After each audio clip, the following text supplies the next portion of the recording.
First, what we're going to do is iron a 3-inch strip of fabric to make our bias tape. Then we're going to press our strip in half and press. Then we're going to press 1/4 inch or more on each end of the tape. Fold in half and press. Open up each end of each bias tape to attach them together. Pin them right sides together as shown. Open up both ends of bias tape. Pin right sides together as shown.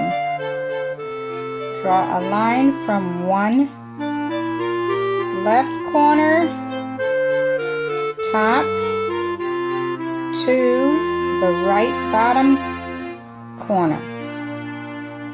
Stitch across the line. We are attaching 2 bias tapes together.